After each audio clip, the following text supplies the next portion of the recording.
So before we get into our list, of course, we have to play our famous Doctor, what are you drinking tonight? I'm losing my job. My wife left me. My kids don't want to talk to me no more. Knobb Creek. That's a good commercial for Knobb Creek. Hello, ladies and gentlemen. You like to drink alone? You get far away, and everyone else will get further away from you. Does not work on mother-in-laws. When there's no one else to hate you, hate yourself. Knobb Creek. It's when there's no one else left to hate you, hate yourself. Mountain Creek. Mountain Creek. I can't breathe. It's the real life Vitamin Benjamin. Welcome to Top 5 with Joey Cassata. Starring Joey Cassata. Team Jesus, my friend. Am I walking around park? Co-starring Ernie Palooza.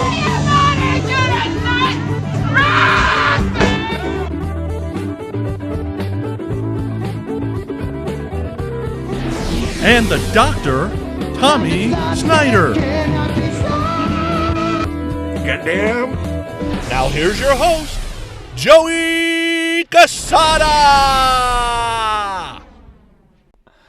You ready, you morons? Yeah. I guess so. All right, everybody. Welcome back to a new episode of Top 5. I'm your host, Joey Cassata. Hello, and I'm Billy Joel. Well, yeah, he could be Billy Joel now, right? This is twice he's Billy Joel. Yeah, you're right. Oh, no. Uh-oh. I meant to say I'm Eminem. With a question mark, I'm Well, Eminem. now that changes everything. And of course, backed by popular demand, the one and only, the Doctor, Tom Snyder. What's up, Doc? What's up, boys? What popular demand?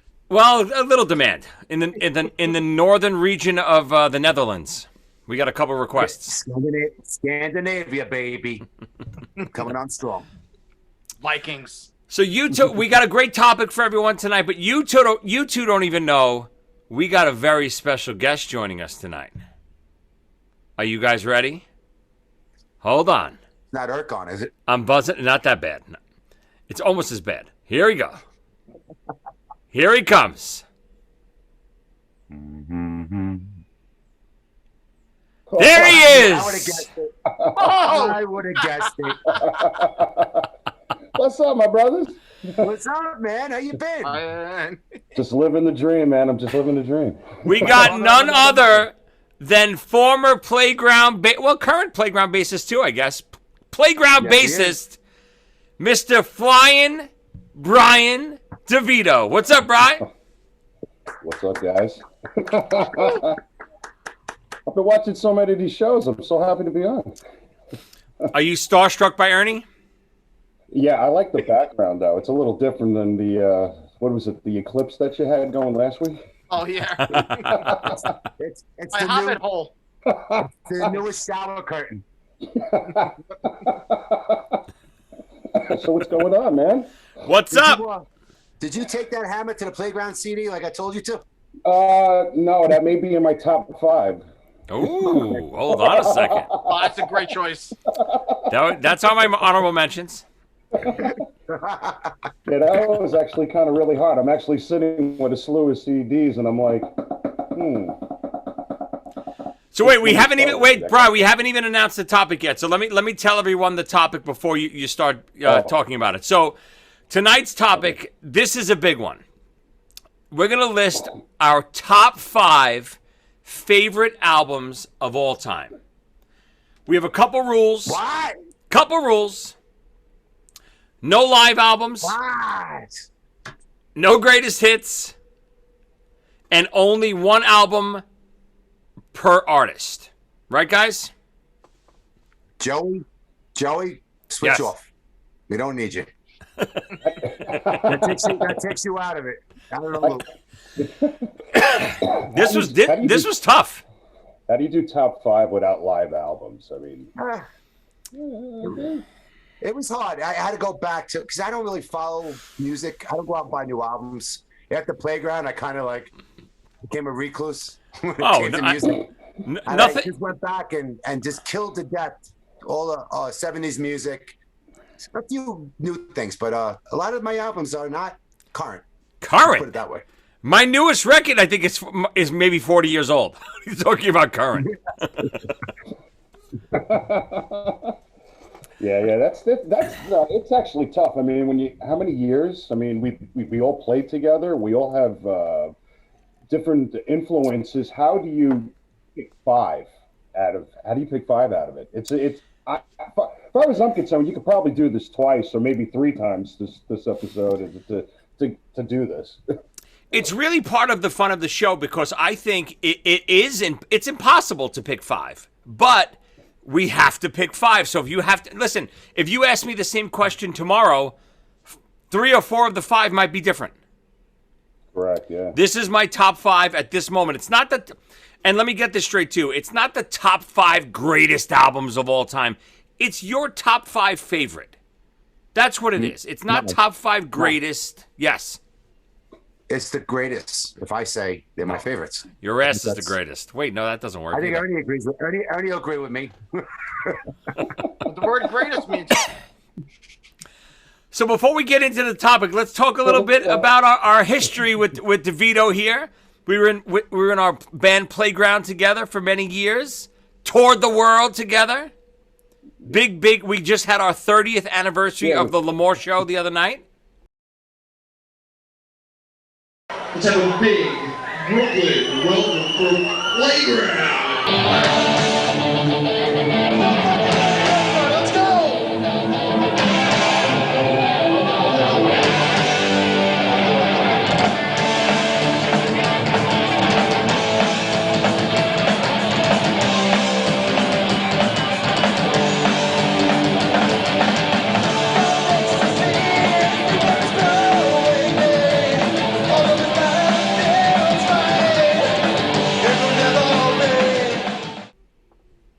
Right, Bri?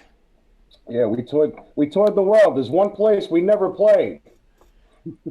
Yeah, that's true. I've played there a couple of times, but yeah, That's right. listen, CB's is not all it's cracked up to be. Oh, I know. Just start with the bathroom. Yeah. It's not the old CBGBs either. When it meant something. Yeah. Well, yeah.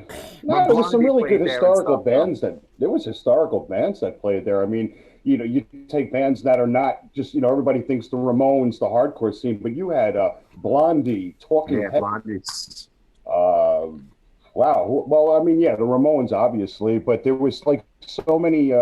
If you ever actually try to catch that movie, it's on. I think it's on Amazon Prime. CBGB. It's a story about Hilly Crystal and how he became the owner of the club. It's actually a fantastic movie. Oh wow, I didn't even know that. That's pretty cool. Yeah, they got people like Lou Reed, like pretending to be Lou Reed, like Iggy Pop. I mean, nice. There's a lot of history in that you place. you would say that L'Amour's was the equivalent to metal as CBGB's was to say punk rock. Correct. Basically. Yeah, absolutely. Yeah, L'Amour was definitely the biggest East Coast. L'Amour's was definitely the biggest East Coast club for, hard rock and metal, 100%. Speaking of which, Snyder punched. Bands. Yeah. Tommy was mad at L'Amour's when we lost our Battle of the Bands. He punched the wall. I think. Did you break your hand that night? The wall won. That was in the bathroom, wasn't it? The bathroom. The wall won. That's even my That was favorite. in the Let's bathroom, punch the tile in the bathroom. Not even the softer wall out front. L'Amour's was 1-0, and then they went 2-0 very quickly. Undefeated. No, that's not true. We came back with we mooned the crowd at the end of the night because we lost. So I give us a moral victory there. That's worth 2. We'll call it a tie. Yeah, that was still an amazing night. I mean, if you think about it, I mean, I'm going to say kids like us because, I mean, how old were we? Like 20, 21? I think Joey was, Joey was like 12. I was 16. Stop it. Joey's like 12. Yeah. And it's actually pretty cool. I mean, you posted something on your page, and it's like people asking what Tommy was wearing, and I guess that's what we did at the time. You know what? We're gonna explore this later on in this conversation, what I was wearing and why I was wearing what I was. But we'll get back there. Steve's outfit got a lot of comments. Yeah, I'm trying to figure that out too. That was a popular outfit. Well, amongst what group of people? Yeah. So I listen. Eventually, down the road, I do want to do a playground, some kind of playground reunion episode. We'll get Steve on. We'll dig Brendan up from the grave. We'll prop him up. And Hold on a second. Well, moment of silence for Brendan.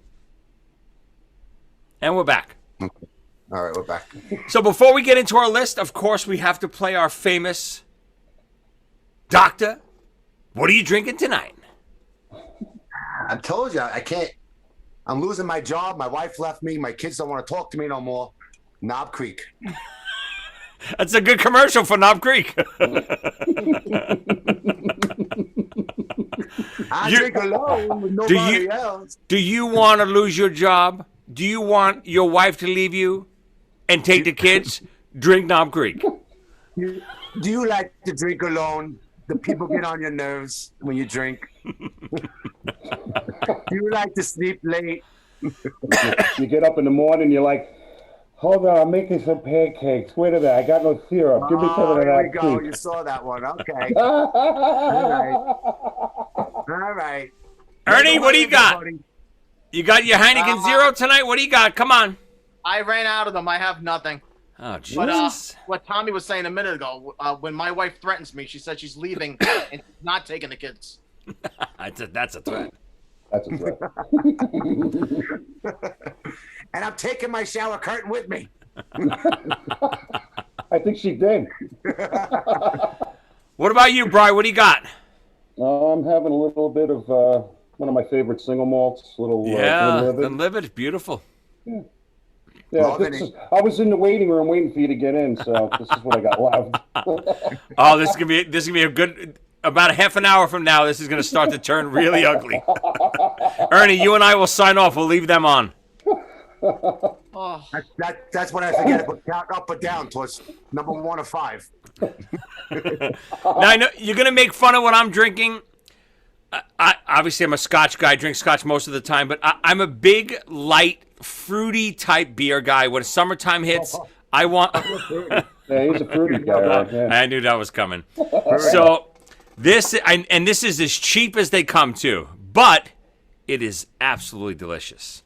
Just came out, Natural Light Pineapple Lemonade. It's beer. It is fabulous. Fabulous. sounds terrible. That sounds disgusting. Oh, it does, doesn't it? It's delicious. I bet that doesn't go good on waffles. Bacon flavored scotch. A real quick funny story, because we got to move on with this, I know. But when you mentioned the word fruity, me and Joey were up in Montreal, and we went to a wine place real quick. And I was trying to be sophisticated, because we just started drinking boxed wine, so we thought we were all sophisticated. So the guy goes, this French guy goes, what kind of wine would you like? I go, I'd like something a little, and he comes up behind me and goes, yeah, and make it fruity. I remember that like it was yesterday. Tommy's like, well, you see, I would love to taste it. My palate would love to have it. And I'm like, yeah, Tommy, don't forget, make it fruity. It was just like yesterday. I mean, once again, we're 75 minutes into the episode. We haven't picked one pick yet. So this, I wonder. Again, I know we used to do this. You think we're gonna have any doubles, duplicates? What do you think? Nope. Yes. I think we may. That's why I picked extras. Yeah. Artists, yes. Yeah. Artists, yes. I don't think anyone will have any of my records. No, I can guarantee not. Oh no, Brian's here, possibly. Nah, maybe not. I still say no. Wow. No, I can probably not. No. Well, Brian, Okay, I kind of already. revealed it before. My number one pick is the Kiss catalog. So does that count? Is that okay? All right, let's start it off. Let's let Flying Brian, playground bass player, which I think the 30th anniversary reunion show is coming up soon, guys. I think, can we get this going or what? Marine Park, baby, live. Silence, Jesus. I know. I was waiting for the crickets to go, man. Let's call Mitch. Monkey business, baby. Bitch. I told you I got in touch with Mitch on Facebook. He's running a monthly rehearsal studio in Rockaway. Fuck Mitch. Fuck Mitch. Fuck Mitch. Anyway.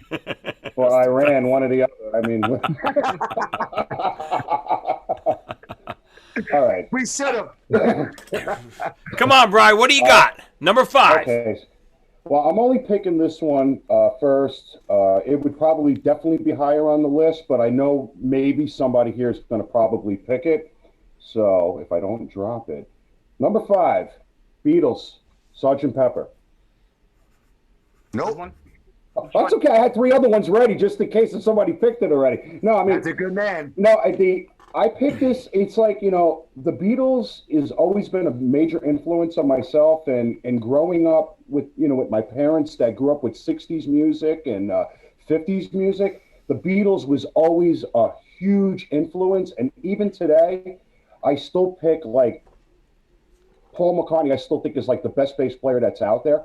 Multi-talented, can play, plays guitar, sings and writes, and I think everything that you want in a band is in the Beatles, and that's how I look at it. They would be my number 1 of all time, but I want to pick it now just in case somebody else picked it. Sgt. Pepper's was one of my first Beatle albums. Yeah. Believe it or not, it was my sister's Beatle album, I should say. Wasn't going out and buying Beatle albums for my paper route. Listen, yeah. You can't. It's one of it's maybe considered the best album of all time. But I will tell you, I'm a huge Beatle fan. It's not even in my top 5 Beatle albums. I have other ones, but this one is kind of like, I think it's more or less the intro. Now, maybe Ernie may know. Did Sgt. Pepper come out before Tommy of The Who? Yes. Okay, so this was kind of the first concept album, right? You would think. I think so. I mean, I would have to look. Rolling Stones and the Beach Boys came out with they came out with 2 albums prior to this, and they were blown away when Sgt. Pepper's came out. I remember Brian Wilson wanted to blow his brains out because I think it was Animals, Ernie, was the album. Pet Sounds. Pet Sounds. Oh, right. Well, I was close. I'm not a big Beach Boy guy, but yeah, and then the Rolling Stones came out with something also, and then they came out with Sgt. Pepper's, and they all just wanted to, it was just heartbreaking. Well, another beautiful thing about this album, it's like when I was making my picks, it's like I was picking albums that I can listen to the album from start to finish. Yeah. And I can continuously listen to it. I mean, I have so many bands I couldn't pick because I can't sit through their albums. I have to listen to a compilation or something like that. But every song, I mean, pretty much every Beatles song, as far as I'm concerned, I just love. I mean, I'm just such a huge fan. Go ahead, Ernie. I was gonna say, Brian, if you want to talk about Beatles albums, I mean, practically every song is great, so it'd be easier to talk about the ones that aren't great. Correct. And I wouldn't pick Sgt. Pepper because of Within You, Without You. The song doesn't do it for me. Well, if you do like follow-ups, whatever, I have 2 other ones that I picked. I added the 3. This is the one that I picked because when I was a kid, this was always my favorite. And the movie, when I saw the movie with the, back when the Bee Gees were big and Aerosmith and Peter Frampton, and then all of a sudden, I told my parents, I said to my parents, I said, this is awesome. The music is great. My father turned around and goes, Kiss was offered to be the villain band in that movie. Thank God. Yeah. We'll be waiting for the biopic now. They turned it down. They said, we're too good for the Beatles. I want to add something to this because this is amazing. One of my favorite Beatles songs is Strawberry Fields Forever. because of the drums, because of everything else. But I love the drums at the end because he keeps getting more complicated as the song goes out with his fills. That song was supposed to be on Sgt. Pepper's. Oh, was it? It was supposed to be on Sgt. Pepper's, but released with Penny Lane as a single. Could you imagine if that song was on Sgt. Pepper's? That might have been the one song that pushed the whole album completely over the edge. My favorite part of that song is the fade out. Listen to Ringo go off. Yeah, awesome. Beat, his tempo, and it's just awesome. I mean, I can listen to that all night. But awesome pick. Awesome pick. Great pick. Good way to start it off. Can't argue with any Beatles record really. And Sgt. Pepper's, I guess I would say critically acclaimed the best Beatle record. Not in my opinion, but I would think that's what most people will say. All right, Doctor. What do you got? I'm going to predict we all have a Beatles album on the top 5, by the way. I know I do. Doctor, you should do it like Vita Vita Vegemin? When Lucy does Vita Vita Vegemin? Yeah. So good. Maybe they'll call me. Doctor, do me a favor. Every 15 minutes, hold it up again and do it a little bit. It'd be so good. The last one will be my dog and then my mother-in-law. Oh, my God. Come on, what do you got, Doc? Number 5. The drink that makes even mother-in-laws leave. What, Diet Coke Zero? All right. Purple Rain. Woo! That's a great choice. Great choice, but Ernie is steaming right now. I know. I hate you. 1984. I was coming into my own sexually. And I happened to have a girlfriend at that time. Interesting way of Which one was this, Tanya? No. Aaron. Yeah, there it is. No, 15. Aren't you only 11 yet? Yeah, okay, never mind. Interesting way of putting it. This album was, I had just started in music. I was singing Black Sabbath, the song Black Sabbath. I didn't know my range or anything, but then the band, Mike Morrissey and all of us got together and we went to the movie theater and just to see Prince because we liked the music. Didn't even hear the album yet. We went there, saw the movie, and none of us knew what a guitar player he was until the opening lick to Let's Go Crazy. We were like, he plays that? Like, that's how naive we were. But after that, the sexuality, the sexiness, the Darling Nikki, the FU, the attitude, it covered it all. The love songs, just mind-blowing. Really powerful album. It's a great album. Ernie, you want to from beginning to end? You want to comment on that, Ernie? I will in a little while. and so just so you know, this is the difference between me and Doctor. I have a heart and he doesn't. This is easily one of my favorite albums, and I left it off because I love you, Ernie. That's the difference. I'll be honest, that might have been in my top 5 too, but I knew for some strange reason I knew Ernie was going to probably pick it. We both have hearts, Joey. Yours is just black. Ooh. I can't deny that. Great pick. Yeah, again, one of my favorite records ever. Sign of the Times is up there with Prince too. Purple Rain's better just because Sign of the Times has some filler on it. Purple Rain has no filler. Great pick.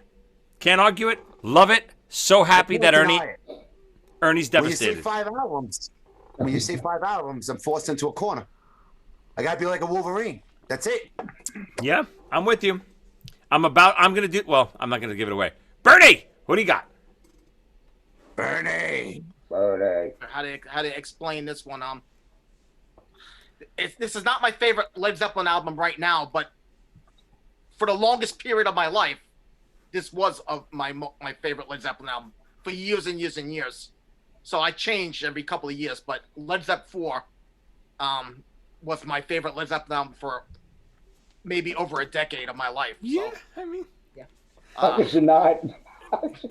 Yeah, listen, you gonna argue these picks? I want something controversial. You got Sgt. Pepper, Purple Rain, and Zepp 4. Yeah, of course. Can Do me a favor, since I was a recluse at the playground. When that album came out, Led Zeppelin, what songs are on that one?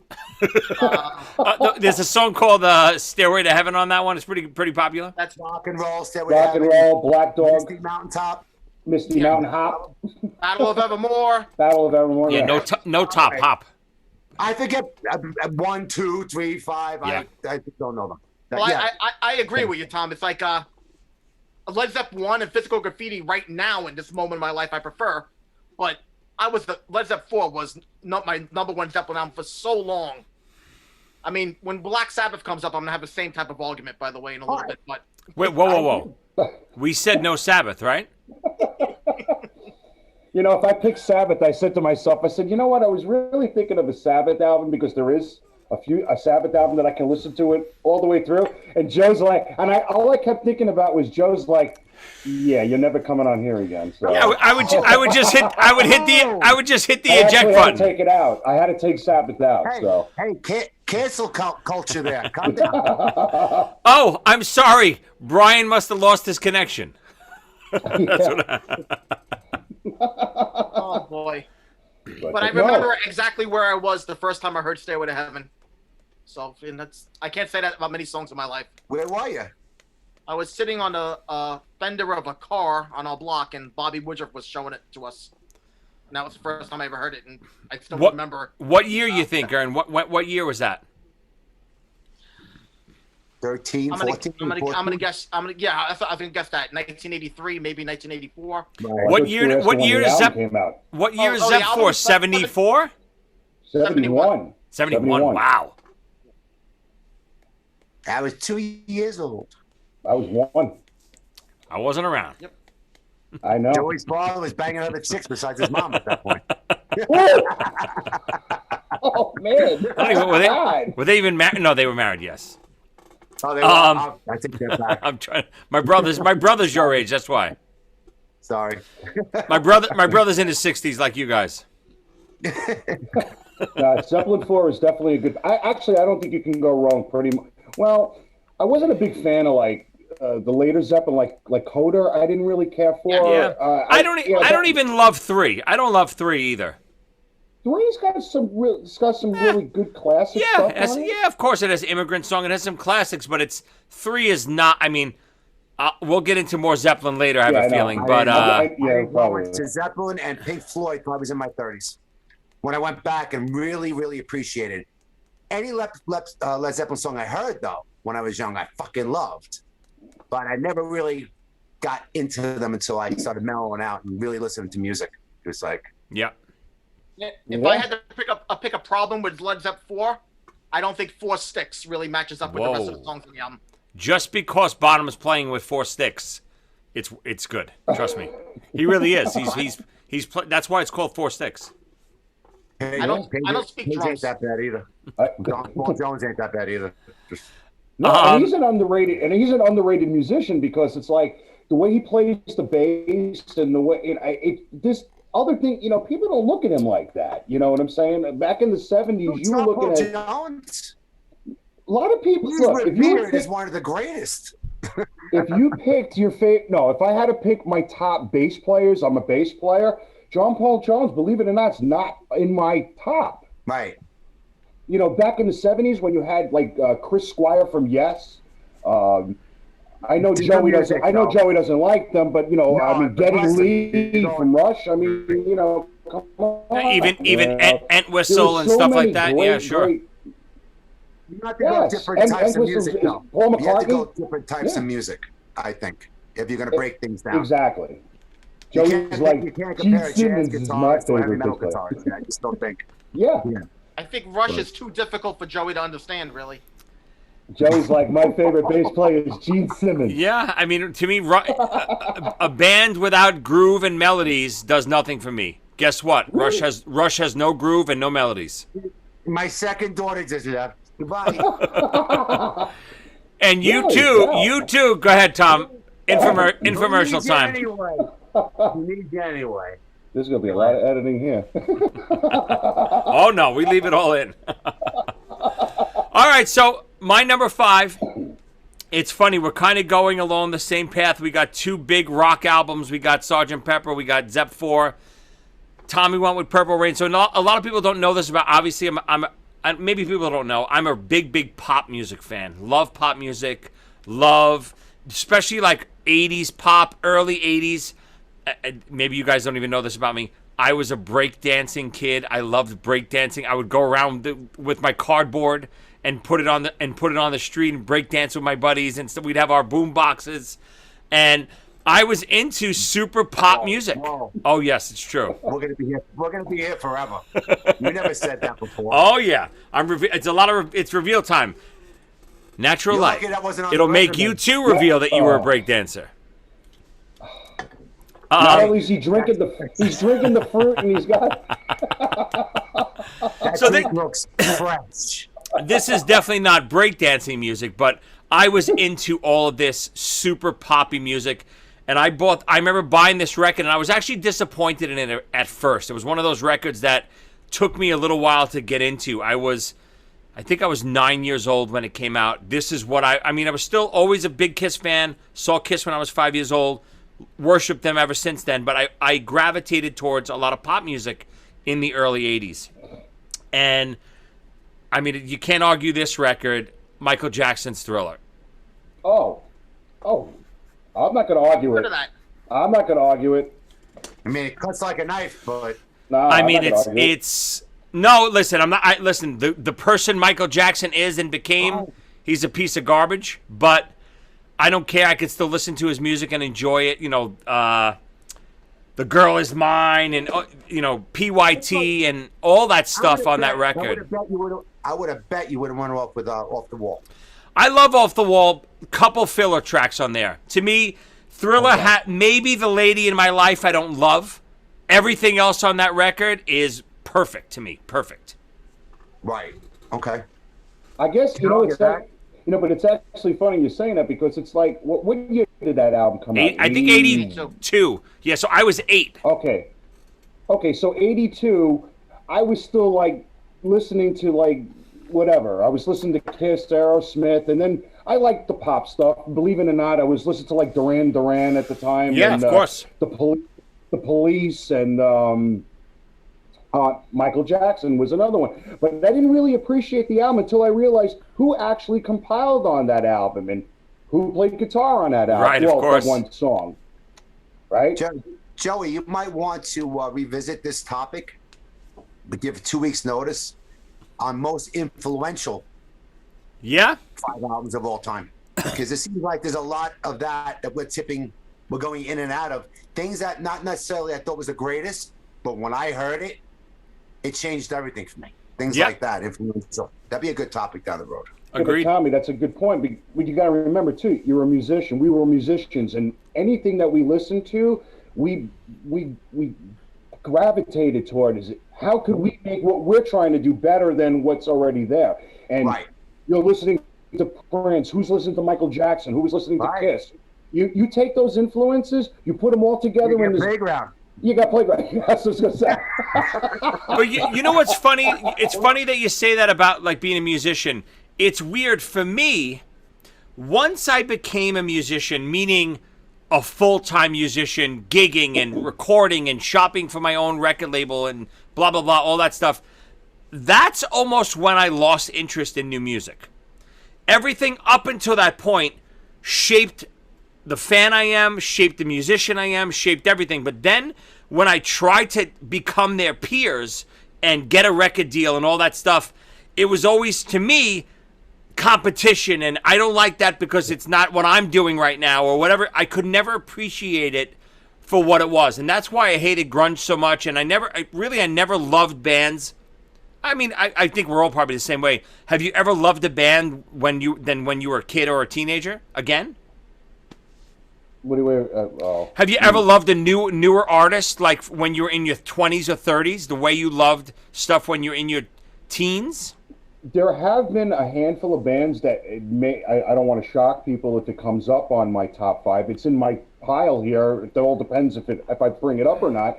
But there were a few bands that did come out or gravitated out of the 1980s, and during the grunge era, kind of took that commercial rock scene that we all really liked, and then all of a sudden they kind of brought back the 70s feel in the 60s with harmonies and music, and I really thought it was 90s, awesome. yeah. In the 90s, and there's one band that I'm listening to actually right now that I have a CD here that came out in the late 90s that I've been listening to them a lot, and they have an album that I can go through the whole entire album, and I really like it, and I could continuously keep listening to it. But wait. Hard. A new band or a band from the 80s that put a CD out in the 90s? No, this is a new band. Oh, okay. I have a new band. I have one band that's in here that came out in the 80s that kind of didn't make it big until like the early 90s. And then I have a band here that actually came out in the late 90s and is still together now, probably have about 6 albums out. And I really like their music. And it just, You see, to me, like you were talking about, like Alice in Chains. Love them. It's one of my top 6 bands. And Yeah. they started that grunge before Nirvana. They started that bridge over. I thought it was when we were in Playground, when Pearl Jam came out, it was over. Well, before Right after Pearl Jam, I was like this. We can't offer the emotion, the angriness, and stuff. We're not going, a different genre of music. So, but it's a perfect example. Alice in Chains was a glam band back before they became the real Alice in Chains that we all know. Right. Yes, they were. Before Pearl Jam, back in the late 80s, I really loved this band. They were a great rock band, which was Mother Love Bone. I don't know if you guys remember them. I heard them. They were before Pearl Jam. Now, if the singer Andrew Woods didn't pass away, would we have had Pearl Jam? Wow. So, there was some good Nirvana. I never understood them, and it just wasn't for me. Me too. I'm not saying that they're a bad band or anything like that. I mean, hey, look, they sold millions of albums. Whatever. I actually had resentment towards the grunge scene when it basically ended my career. It ended as a all singer. of it. And I had resentment through the 90s, and then in the new millennia came out. There was nothing. Rock and roll was basically fading out. I actually now appreciate the 90s more than I ever have when I go back, because there's nothing now along what we had back then. Everything is a phase, and everything changes over time. So what happened in the 80s? We'll call it hair metal because that's how we used to recognize that style of music, but it got saturated. The same as, like, I don't know if you guys listen to it, the same as pop country music is now. It's getting saturated. There are too many bands. They're signing everybody. Every song sounds the same. It's going to fade just like hair metal did. It's the 90s as much as all music. It's like fashion. What comes around goes around. Recycles. I agree, 100%. The 90s had to happen, as much as it pains me because we were trying to make it, But the 90s had to happen because it was getting too saturated. There were too many bands. Everybody's doing the same thing. There was no more originality anymore. We were doing ballads. We forgot where we came from. Exactly. Well, sorry. Transition into that, Brian. It's your pick. What do you got? Number 4. Okay. Let's move this one since I already picked this band already. Okay, I'm picking this. I picked this band, another band that I grew up with. My parents actually saw them live on a date before they were married. I think this is it may not be their best album, but for me, this album meant a lot to me, and I can listen to it over and over again. First Doors album. Wow. All right. Is the First Doors album just called The Doors? It's just The Doors. Wait. Can we talk about the date first? How'd the date go? No, they actually, my father told me they played in the city, and my father used to go out and see bands like the Vanilla Fudge and Dion. And my father saw Zeppelin. My father saw the Beatles at Shea Stadium. I'm like, there's so much music, in the family. So, but this album, for some strange reason, I don't know if it Break On Through and Backdoor Man, I thought forget about Light My Fire. Light My Fire was over commercial song. It's almost like Kiss's Rock and Roll All Night. But and The End, which is the sleeper, if you remember from Apocalypse Now. Yeah.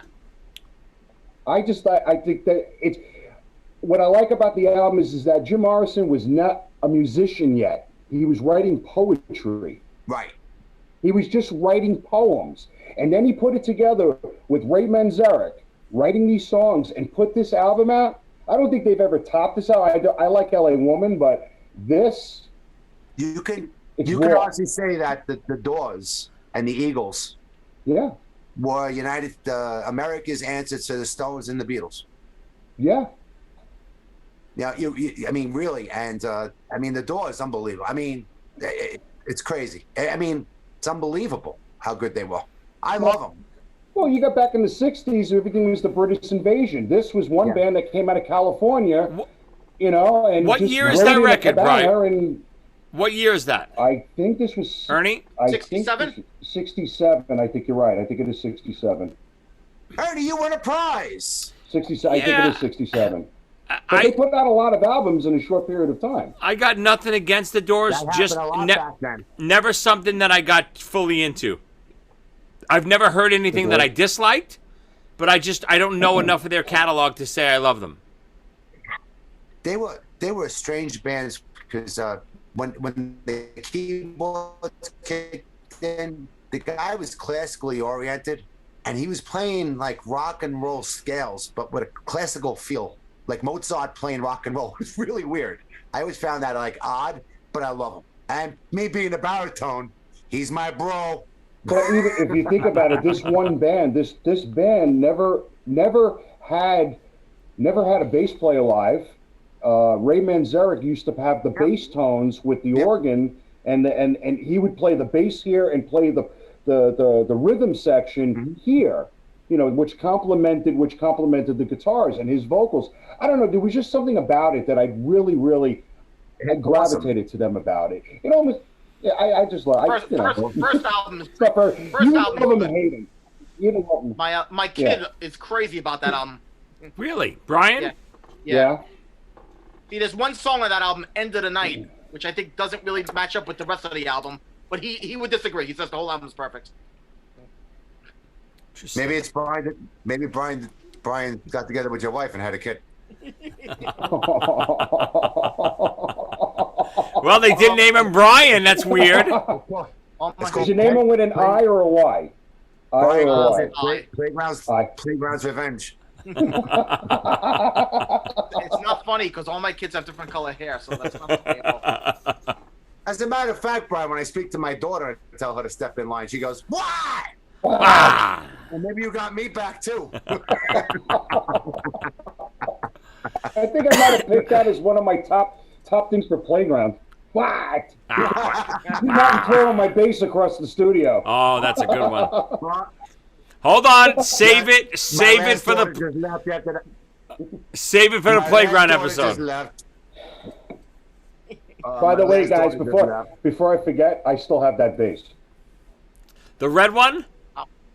Yeah, I still have it. Nice. Still play it? Yeah, still play it. Can you plug it in and throw it across the room for us right now? In the key of D minor. No, is that what you said? Come on, Doctor. What do you got? Number 4. What do I got? Boy, I got to go with Billy.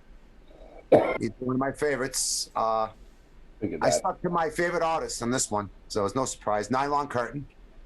Ooh. 1982. He got dark. I like dark. That whole album had a very dark sound to it. Love it. I could sit here all night and sing Billy Joel's greatest hits.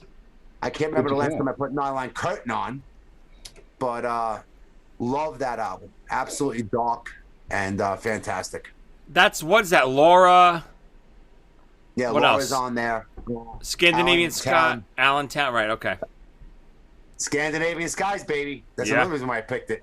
I'm actually shocked that you actually picked that album over. I don't want to say it just in case somebody else picks it for theirs. Yeah, I mean, it's funny. I would have. I have a lot of the artists that you guys are picking, not the same records. I'm such a Billy Joel guy. And Brian, you said something before, like like me with Crazy Train with Oz. Yeah. You know, it's so hard to pick that. So what I try to do is remember, if I had to pick it, if I got to be honest with myself, the first time I heard it. Yeah. I got to ignore the 1,000 times, like Rock City, like Rock and Roll All Night. Yeah, yeah. As a Kiss fan, you almost got to pick that song as one of your favorites, because you got, not now, but when you first heard it, I mean, how great was it before I got killed? You know? Yeah. But no, Nylon was off the charts. I love it. We'll all go down together. Oh, yeah. Playground theme. We can't play Billy Joel anymore. We get banned. I love that album. Truly. I got a Billy Joel album at number 19. Come on, Ernie. Brian, I got the Doors album at number 22, the same album you had. Well, Ernie, this is top 5, not top 50. I couldn't help it. This was too I important. can guarantee you Kiss is not on my top 5,000. No, I got Kiss at number 20. I got a Kiss album, number 20. Don't say it. Ernie, we got to talk. Hey, oh, oh. Come on, Ernie, what do you got?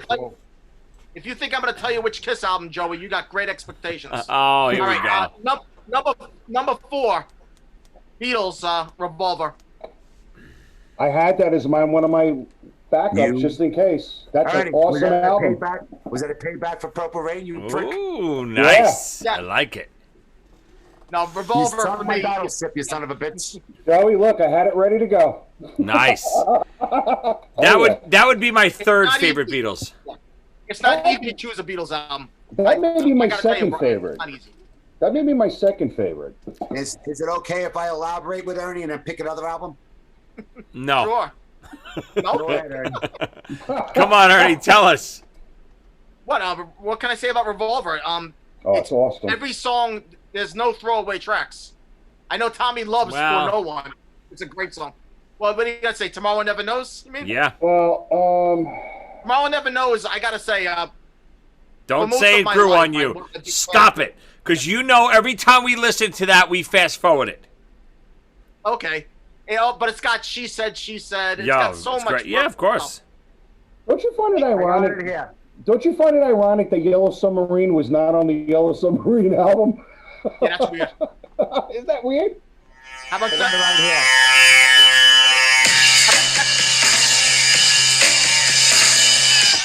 Yeah, maybe it's not as bad as I remember. You gotta Yeah, love is the it? timing on the snare. That timing on the snare that he has. Yeah. You know, a lot You know of people the, do. The guitar You ready? solo. Here we go. Taxman. Tax Yeah. Man. Eleanor Rigby? Eleanor Rigby, come on. Here, there, everywhere.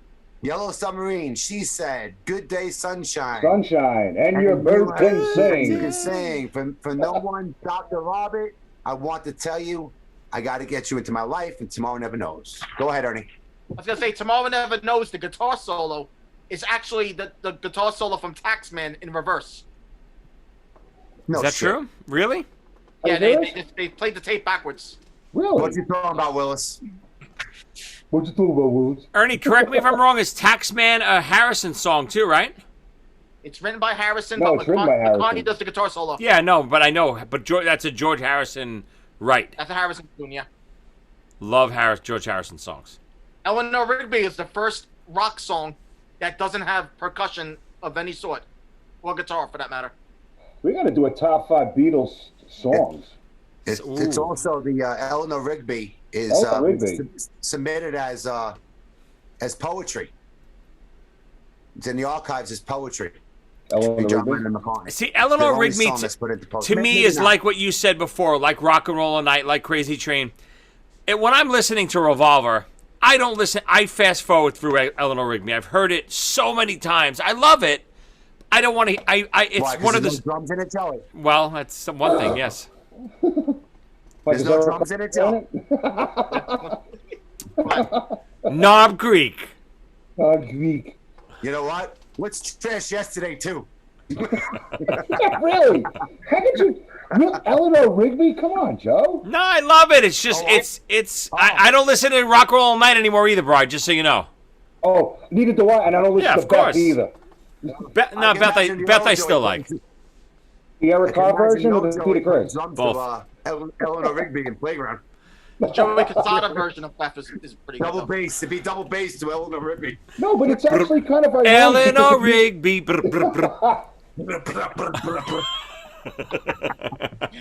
It's actually kind of ironic because a lot of people will turn around and look at Ringo Starr listening to the popular Beatles songs. Ringo Starr wasn't a good drummer. Idiots. Listen to some of the deep tracks. I mean, Tell me you were yawning, Brian, and that alcohol wasn't kicking in. Yeah, exactly. What's that? Thank you. I just wanted to say. Ringo, here's the best way to know if someone's good or not on drums. Try to have someone copy a Ringo song perfectly. You can't have a drum machine copy. You can't program a drum machine to play a Ringo song perfectly, and you can't copy it perfectly. He's got such a unique style and feel. A unique style. We spoke about this in an earlier episode. I had read an article. Well, actually, it was an interview on Howard Stern. He's actually a lefty. Yeah, he's a lefty. A righty drummer that plays backwards. He's a lefty that does his grain. Yep.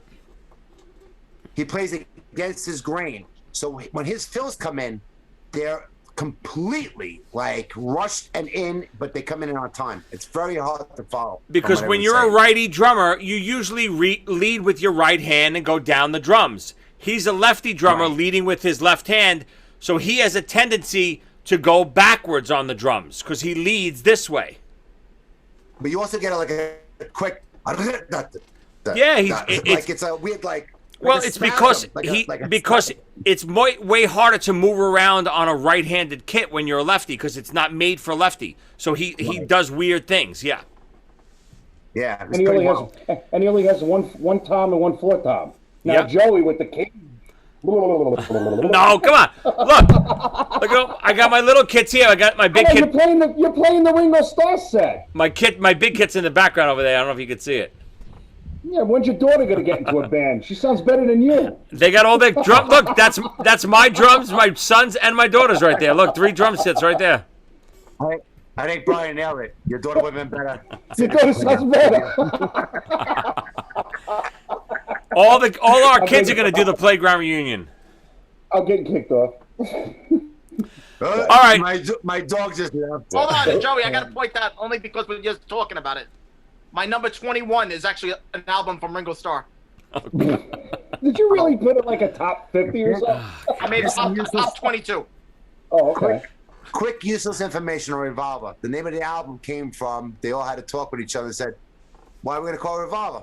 They said, what does a record do? It revolves. That's why they call it Revolver. Really? Yeah. Is that when they started getting all... Was that when it was starting to get a little funky? Yeah, they actually they never performed after that live. I thought it was Rubber Soul that they did Rubber that. Soul, they stopped performing. Yeah. Yeah. Things started getting too technical, and I'm only George, elaborating on Ernie because it was one of my picks. Because I'll pick another one, but this is when I think Ringo Starr really came into his own in this album. His drums are amazing on this album, and the horn section in "Gotta Get You Into My Life." There was like this loud horn section. It wasn't like this. Yeah, I mean, it was all building up. This is really when George Martin started taking over and producing stuff like crazy that they couldn't reproduce it live anymore. Right, and Sgt. Pepper's followed this album. Right, and you can see the bass lines, the heavy bass, like Rubber Soul. We started progressing into Revolver. And Ringo, I think his best stuff is on Revolver and a lot of this stuff. I mean, you gotta get you into my life. I can hear that on Sgt. Pepper, or Abbey Road, Yeah, his bass lines, I mean, became so predominant in the songs. I mean, they were unbelievable. He's just too good. He's just too good. You know, while we're talking about how amazing they are, Rubber Soul came out the same year. Right. It's try to boggle. What a time period to be alive. I got 65, 66. Yeah. Can you imagine being our age at that time, or I mean, as teenagers? Well, that takes 6 years to make an album. Yeah, but that just shows you. That shows you the kids, the teenagers, those years became all the '70s and early '80s musicians. There you go. That's why there was such an explosion in music because the Beatles were doing mind blowing stuff. and everyone was like, "Holy shit!" And they became musicians because of it. Yeah. I was alive during the Blizzard of Oz, Diary of a Madman. 1 year, 2 albums. But anyway, go ahead. Mention my number 15 just now. All right, here we go. We're 17 hours in. We're up to number 4. Here we go. We accomplished nothing. My number 4. This was. I know that people will laugh, but this was a tough pick for me. One of my favorite bands of all time, Van Halen. Enough's enough. Nope, Oh, okay. not yet. Not yet. Van Halen. Now, there's an obvious choice, which is what I went with. But there's another album that's it's like this close to it. I know it. I know it. The pick I'm gonna go with is Van Halen 1. Can we guess? Well, I already. All right. Well, you guys can guess the one that's that close to it. 84. 84? 5150. Ernie. Oh, you 812. I was gonna guess Van Halen too, but now that Brian said 5150, I think he got it. Yeah, Yeah, I think it's 5150. It's That's his 51. favorite album. It's 5150. It's so close. It's a fantastic album. Like I said, you ask me next week, it'll probably be 5150. Asking me now, it's Van Halen 1, just because I went back and listened to a little bit of them today. They're just, I mean, it's so good. I had it out. It's perfect. It's had it mind-blowing. It changed music. Everything about it. Not just Eddie, but Dave as a frontman, Alex as a drummer. Everything about that record changed music from that point on. Whoa. Well, why are we kicking Michael Anthony's backup vocals and his bass to the side here? We don't talk about bass players credit. on this He show. gets no credit. We don't talk about bass no players credit. on this show, Tom.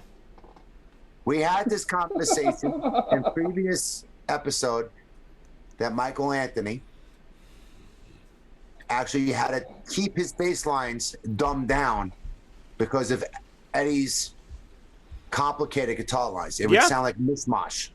So he gets no credit. But from what I hear from Sammy Hagar, I haven't heard any of the chicken foot or anything like that. But I heard he's really good. So. Oh, well, basically, if you put it together, if you actually let Michael Anthony play, you get Mr. Big. Right. Right?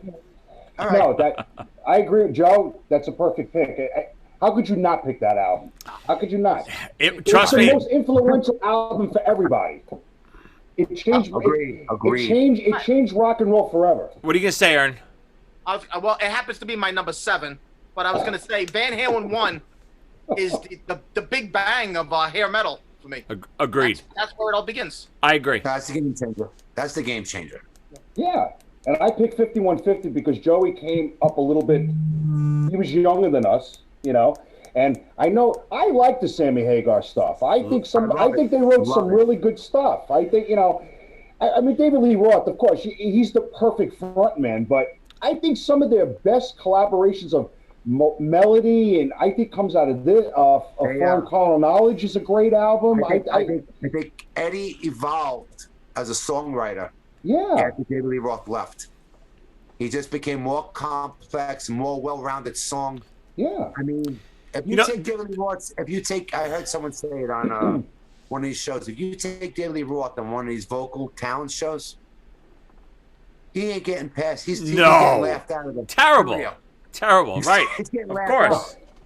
You know what I mean? But again, you know, the thing with Van Halen 1 is it's one of those records over the years that it's so overplayed that, you know, Ain't Talking About Love and Eruption and You Really Got Me and Jamie's Crying and Running with the Devil. Every song is a monster song, so it's so overplayed. People start to look past it and say Van Halen 2 and Fair Warning. But first of all, Fair Warning is an overrated record, by the way. But Dive It Down is good. Dive It Down is great, even though this covers great record. But again, if I'm gonna have to narrow it down to one Van Halen record, I'm gonna choose Van Halen 1. All right, Bri, that's what why do you got? Get into I'm sorry. Joe, one question though. Yes. Are you gonna pick anything that doesn't feature Eddie Van Halen? I'm the opposite of Billy. I didn't pick anything with Wolfgang Van Halen yet. I like the moment of silence. Wolfgang, yes, Wolfgang. All right. Billy. He's banned from the show because of Thriller that. had it, and now had it. Oh boy. Yep. I'm actually gonna throw. You know what? I'm gonna throw my wife under the bus here. I saw this album, and I could not believe that it was here in my thousands of CD collections. There. Shut up! Don't do. Talk about pop. Stop it. Do you know who that is, Tom? This is my number 3. No, I'm kidding. It's Milli Vanilli. It on the rain. I don't even remember what the hits were on the. With Girl, you know it's true. Blame it on Guys, the rain. you Girl, I'll know miss it's you. true. Yeah. How did my wife listen to these? How did I meet her? Shit. Sorry. You two can get rid of your wife with some Knob Creek. If I could just drink a little bit more, I can lose my wife too. Come on, Tom. Anyway. Where's the commercial? Anyway. If Steve would have dyed his hair black, and grew it, him and Brendan could have ran together in the middle of the stage. No. Every time we took a picture with Steve, he always looked like he saw a ghost or something. He was like, eh. Yo, you have the greatest song for him. Breathe in, breathe out. Breathe in, breathe out. Brian always used to say that when he played his solo. He was like, he's ready to have a fucking stroke. Oh my God. Steve, I'm sorry, buddy. I really am. I didn't say it, Steve. I always loved your solos. All right. Actually, I do like his solos. Brendan, may he rest his soul, with that Rockman going, screeching, piercing through my ears. Oh my goodness. Yeah, Terrible. terrible tone. All right. This one that I picked was probably, everybody probably figured I would pick this band, but wouldn't think I picked this album from this band. I think it's an underrated album. I love it. I listen to it. I can listen to it constantly. I think the songwriting is beautiful, and it kind of progressed this band where they were going. It can't be that good if you're building it up this big. Pink Floyd, Animals.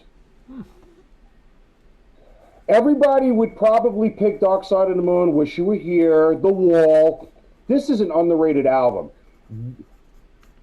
I don't even think The Wall is that good.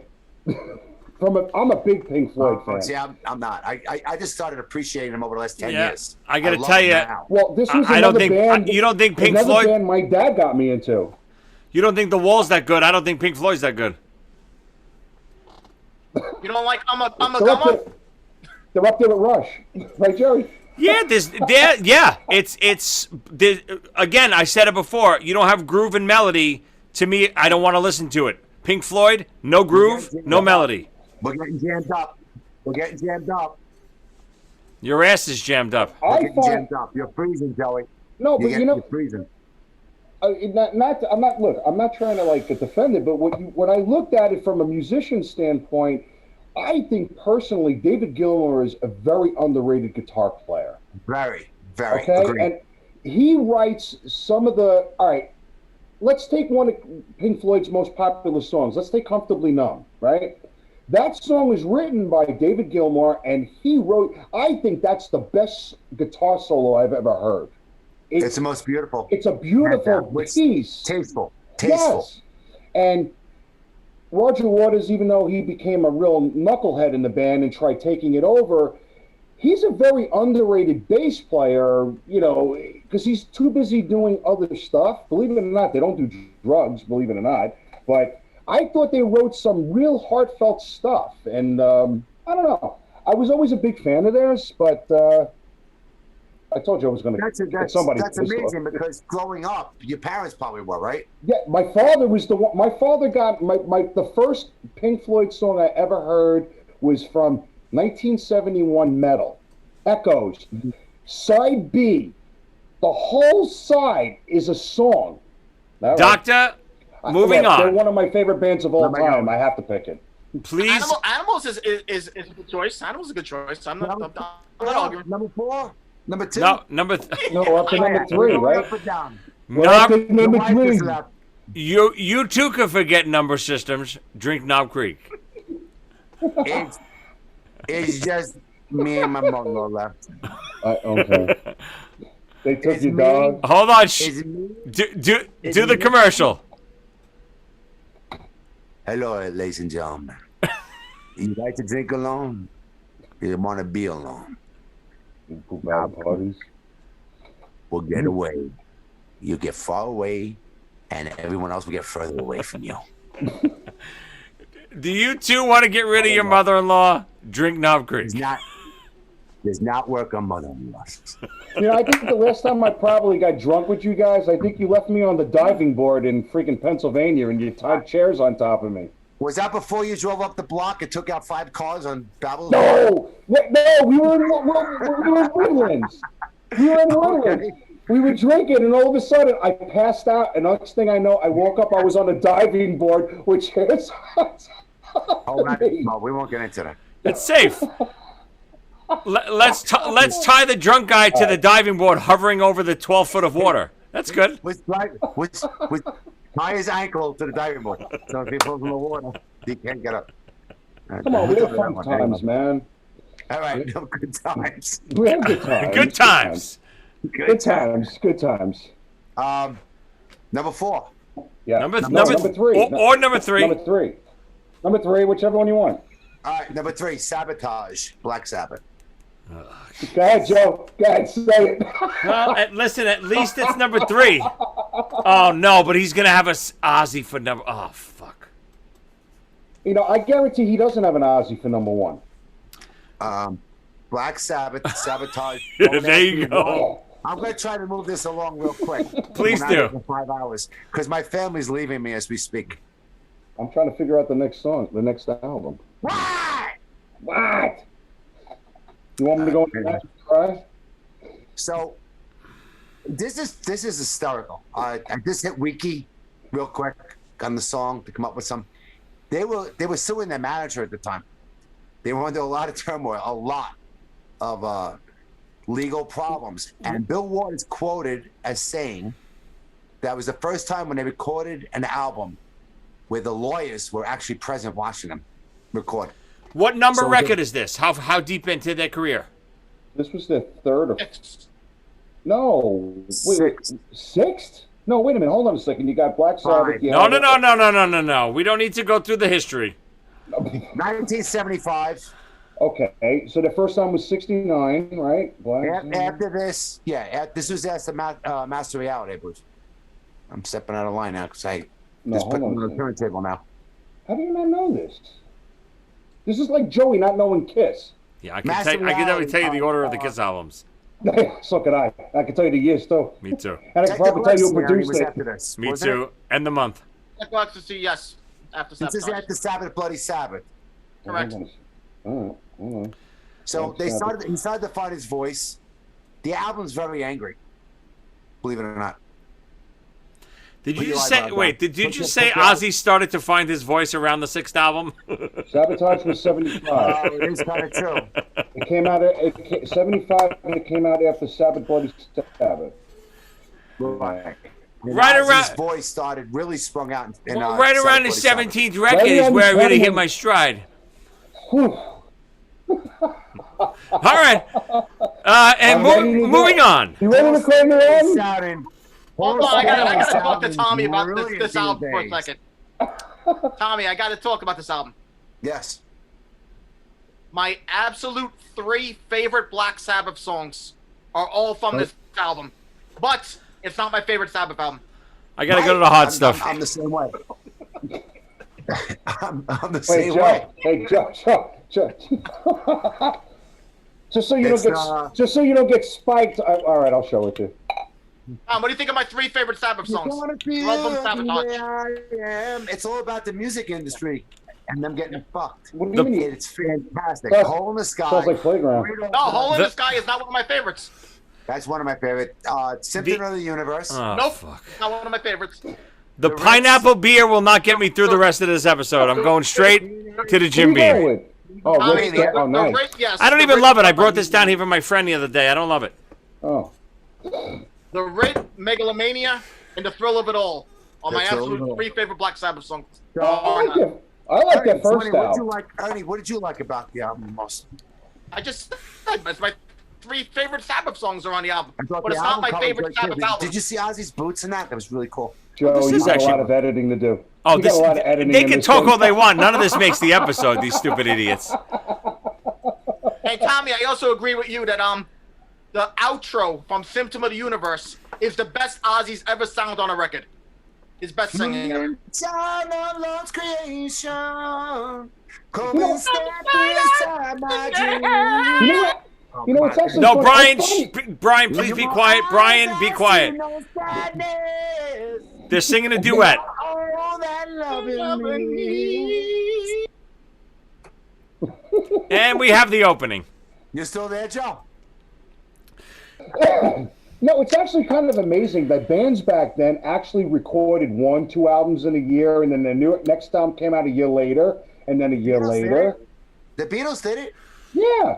Almost every year. Kiss did 2 albums a year. I got Metallica. They record an album every decade. I think you could put this. Well, look at Kiss. Well, Yeah, but Kiss in the 70s, they did 2 albums every year. 1978, I think they released 6 albums? No. Yes. The 4 solo albums, double platinum. Look, there was only 2 solo albums. This- Ace and Paul's, because the rest of them suck. That's ridiculous. Ernie. Peter's solo album is great. We're gonna splinter now. At least Are you kidding? me and you. No. Ernie, what do you got? All right, my number 3. Once again, just like with the Led Zeppelin argument, this is not my favorite album from this group right now. However, with my entire life, I gotta go Black Sabbath Paranoid. That's a good album. Now you're being true. See, there you're being true to yourself. It's overkill, but you got it. I have bought this album more times than any other album. I think I've bought this album eight times in my life. I stole Because your I album. keep wearing it out, and I had to buy it again. Joe, did you ever think about working on your casting?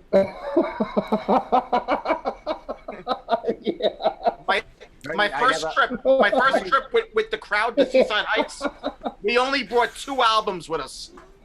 Black Sabbath's Paranoid and the new Two Life Crew album. And guess what?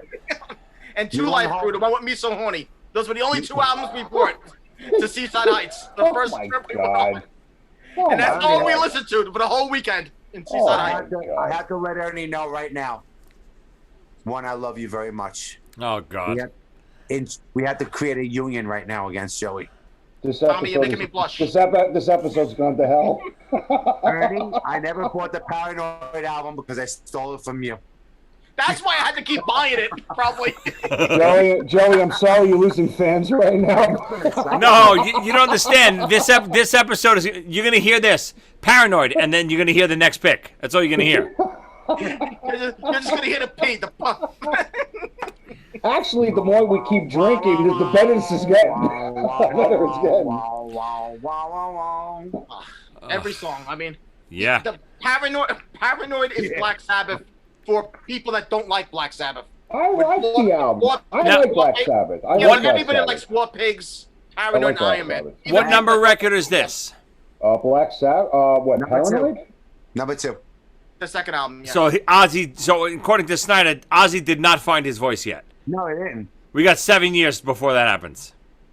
Yeah. I think Is he Ozzy still sounds looking? pretty- But Ozzy Ozzy's sounds still- not that Ozzy's good on still the first singing. album.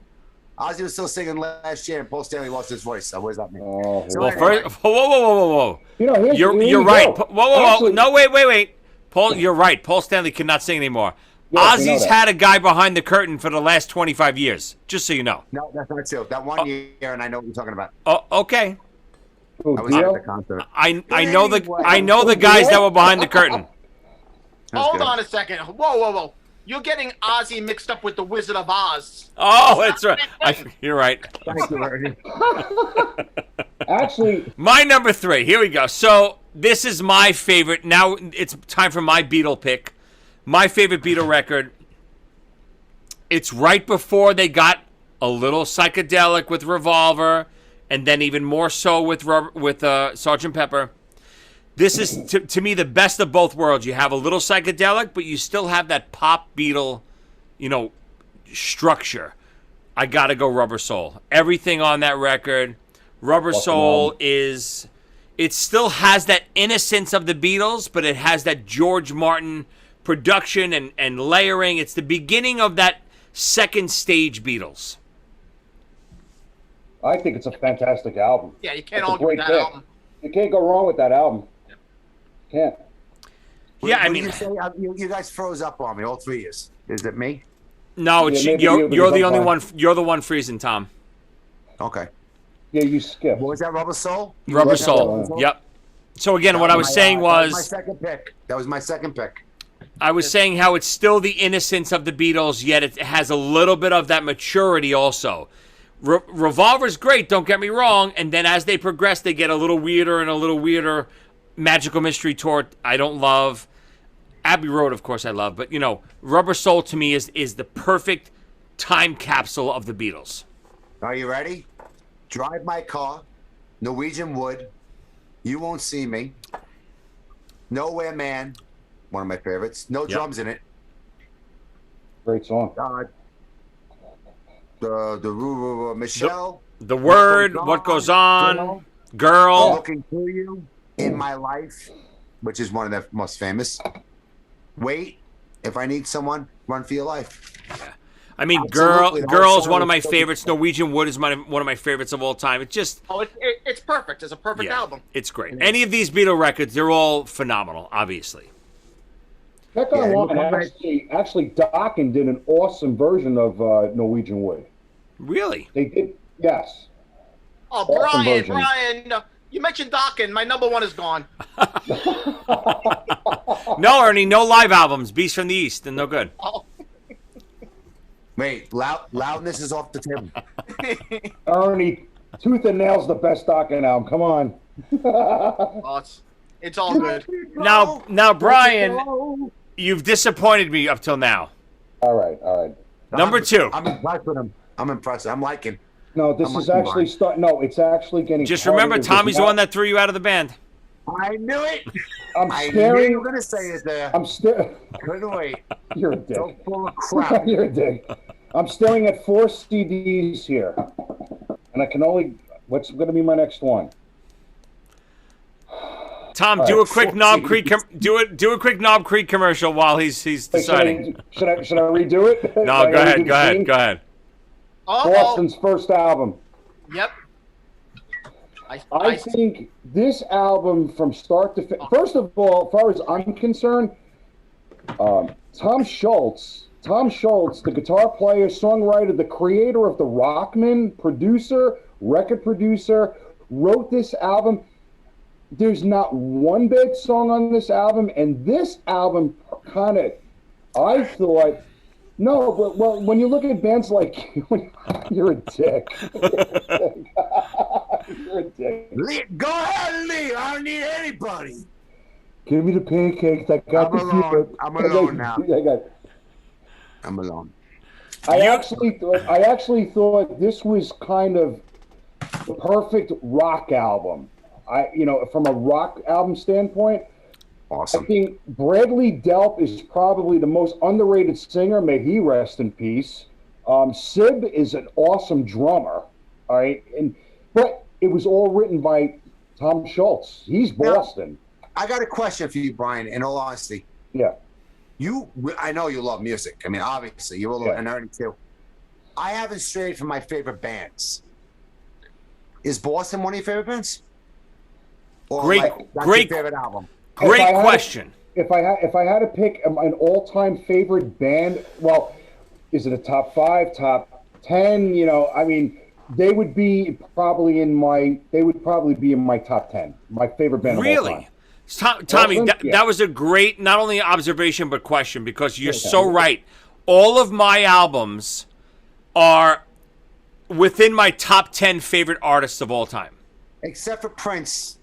No, for me, I mean that was your pick, but Prince would be in, maybe not my top, maybe my top 10. But yeah, maybe. But you notice, like I said, I haven't picked Kiss yet. You know what I'm saying? I mean, I love Kiss. I love Kiss, but my favorite album of Kiss can't be part of this. So it is what it is. They're not touring. They're not. I mean, it's funny. I hate to say it, Kiss may not be my next one. Not even The Elder? I actually love The Elder. I love The Elder. That was the first album I ever bought on vinyl, was The Elder. My first record I ever bought with my own money, the cassette, Kings Plaza Mall, Sam Goody. Yes, Sam Goody. Yes. 1981. Probably bumped into each other. I rode, I rode my bike to Kings Plaza. I bought Lick It Up. My first album out of Sam Goody was, because I got for Christmas, Blizzard of Oz and Diary Man was Speak of the Devil. And I really haven't heard Black Sabbath up to that point. That was my wow, really? I thought Ozzy that was his repertoire. Yeah. I thought that was part of his thing. It wasn't until after that that I realized, oh my God. You Went back, kid. yeah. Yeah, of course, you don't know. I mean, I'm 14, 13, 14. Yeah, you don't know what's going on out there. Yeah, sure. You no clue. My first record was Bark at the Moon. Ever, Ernie? Actually, That was your you know, first record ever? Ever. Wow. Ernie, my first Ozzy album was Bark at the Moon. My uncle got it for me for my birthday or something like that. It's the first album I bought for myself after the in Caesar's Bay Bazaar. Oh, my God. Caesar's Bay, yeah. You know, that might be where I bought it too. I wonder if we were together. Jesus, baby. I think my sister took us from the paper route. We went Christmas shopping for our parents. Me and you. Pretty cool. It really explains who I am. My first record, Bark at the Moon. My second record, Weird Al Yankovic. Perfect. That really explains a lot. Was it Caesar's Bay Bazaar or was it Corvettes? No, Caesar's Bay. I keep thinking I'm at Crazy Eddie's on Coney Island Avenue. Coney Island Avenue. Yeah, in Crazy Kings Highway? Eddie's, too, sure. And the Oh, other damn, I love people Brooklyn. in the picture did not play on the album. One of those albums again. The pictures depicts Rudy Sarzo and Tommy Aldridge. But actually, Hold on. How did we get... is- Hold on. The pick is Boston. How did we get back to Ozzy and Sabbath? Stop it! Bark at the Moon, I'm sorry. Shut You're up! not, Joe, you're not doing a good job freaking running. Oh, I'm going to... it's all in the editing, my friend. It's all in the editing. All right, Doctor. What do you got? Number 2. Right. Well, Revolver was taken. You only can pick So one I per got band. to do my honorable pick now, and I have a backup. No, I number gotta go with, number 2. He's No, doing... I Yeah, but didn't. he replaces... If you steal his pick, he Oh, I'm replaces sorry. picks. Yeah. I'm That's sorry. why I elaborated. I asked Ernie if I could elaborate with Revolver. And I said no, but you kept going. Where's Carmine? All right. Carmine is mad at you, Tommy. All right, I'm gonna pick my last 3. I don't know if Tommy's frozen or he's just staring at us. Is he... Wait, with the tongue move. Oh, wait, his tongue came out. Never mind. And, wow, I can't believe I said That, that. Sorry. that was good. I'm gonna go Living Color, Livid. Whoa. I have to. And Ernie, it's funny you brought up Two Live Crew. Looking back at the time when we were growing up, it's an amazing feat where we've come from then to today, right now, with people, all this racism stuff and everything like that that's going on right now. But So that's why you picked back it? in the day, though, I looked at the timeline. The release was Living Color came out in 81. It's a great album. No, 81.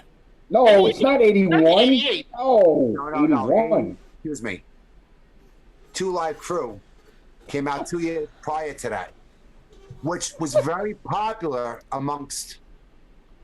I'm gonna be honest. We were in a dominant white neighborhood, and Two Live Crew came out, and all of a sudden, this black heavy metal band came out, which we were already kind of, I was acceptable to it. I didn't know what it was. It was crazy.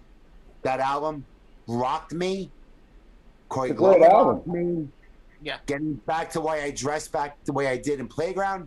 Him and his spandex. Yeah. Is that how it happened? And Convents, right. Is that how it happened? I don't know. I mean, I know the record, obviously, but I don't know it that well. Obviously, I know the big hits on it. It really is only one hit on it, called The Personality. Yeah, But I know Middleman. I know... What are some of the other songs? Letter to a Landlord. Yes. Glamour Boys. Oh yeah, that's right. That's from that album too. Yeah, that's their second hit on that record, I guess, right? Glamour Boys? Yeah, that would be Is the it? second. That was big on the MTV. Yeah. Trying to Yeah, think. listen, I like... Wait, was it Open Letter? Or you said that already, right? You know Open what's Letter? funny? It's funny that I'm kind of going this route too. Like the first few picks of all of us were very not standard records, but big time records, right? Yeah. This is not a big time record at all. It's just something you like. I like that. Ernie, what do you got? Number 2. What do you got? My top 2. No. Oh no, I should say, but my top 2 is going to be obvious to everybody already. I don't know your top 2. Culture Club? I know one of them. My number 2 is Jesus Christ Superstar soundtrack. Ooh. Wow. Wait a minute. Isn't that considered? That's not a compilation, Not a right? band.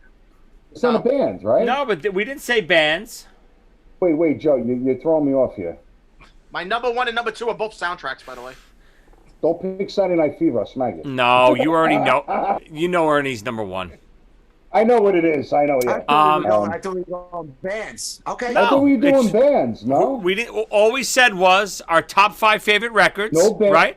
No greatest hits. No live. One per artist. compilation. One No- per artist. You said no. However, You said no compilations. I didn't If say you no want me to- compilation. compilation.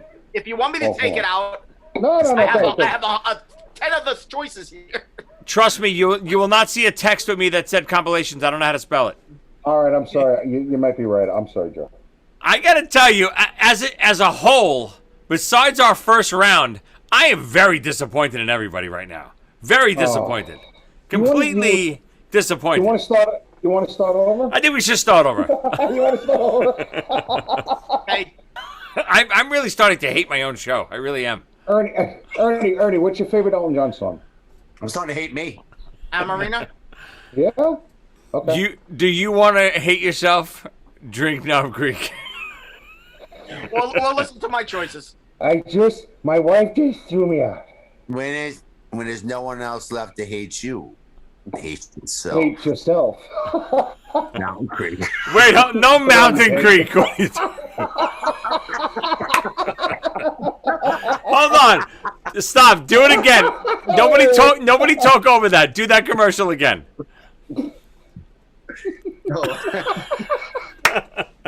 Mountain Creek. I can't breathe. Wait, hold on.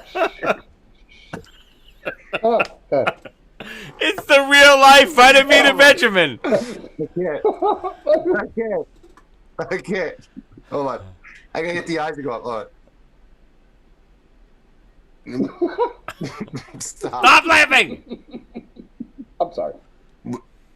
When there's no one else to hate you, hate yourself. Knobb Creek. It's Mountain Creek. Knobb Creek.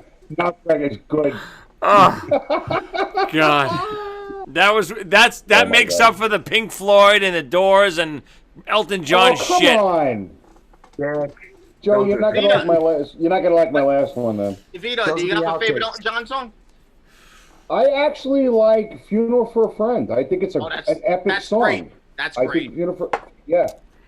Actually, if you listen to Dream Theater cover it, it's actually even better. Listen to what? Dream Theater covers it. It's awesome. All right.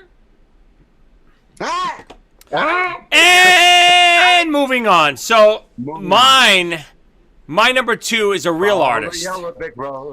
Not Elton John, not the Doors, not Pink Floyd. We're talking about a real artist, a real band. Okay. Yes, CO2. I'm wearing the shirt. Not this album, but one of the greatest albums of all time. Stryper, Soldiers Under Command. Under Command. It's a great one. It's a good one. I actually like Yellow and Black Attack. I love it. I mean, look, there's the shirt right there. Yeah, I love I like yellow. I love Attack. Yellow and Black too. Soldiers.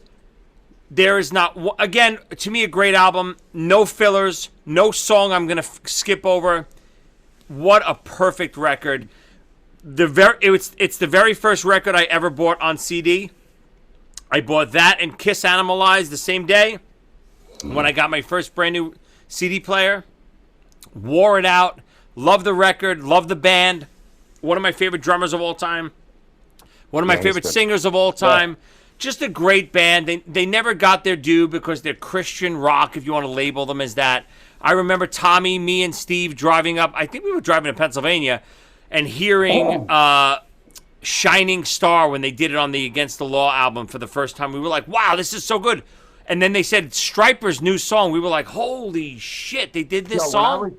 Joe, when I was 16, I used to dress in yellow and black with their bandanas on. Yes. What are some of the songs off that album? Because, I mean, I got to be honest with you. You know how great songs, great albums start with a great lick? Like, yep. That's got to be one of the top. Crazy Train. I mean, Soldiers Under Command. Yeah. I mean, it's so good. It's again. Go ahead, Brian. No, it's actually funny you say that. That a buddy of mine that got me into Stryper before I was in Playground was working in the supermarket. He went to Lemoore and he saw them, and they used to throw out the Bibles. Yep, I have one right here. He still has the Bible. I was like, I got it too. Yeah, that's actually pretty cool.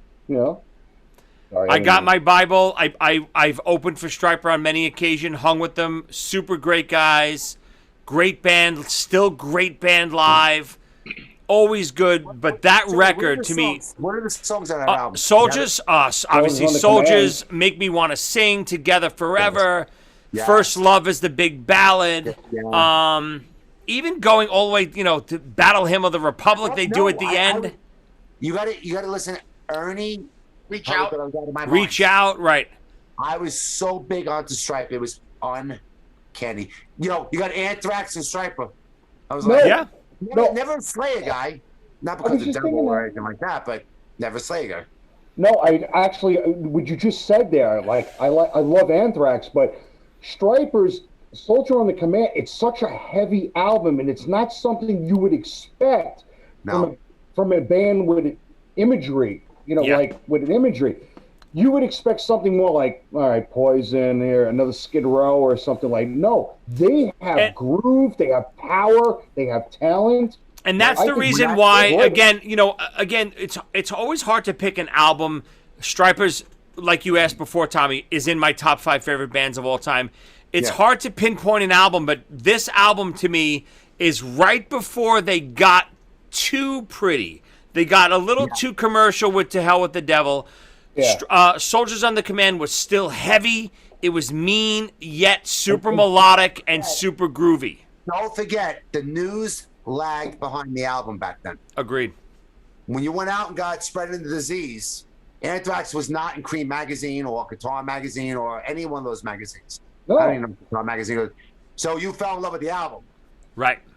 It wasn't until after you fell in love with the album with Stryper, then you started reading, oh my God, these guys are throwing Bibles in the crowd. So, it did become a little weird, a little over the top.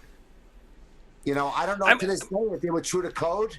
No, they really are. They're big, religious guys and stuff like that, and I give them credit for that. But back then, I had no idea that this was a religious band. No idea, and if they were or weren't, I could care less.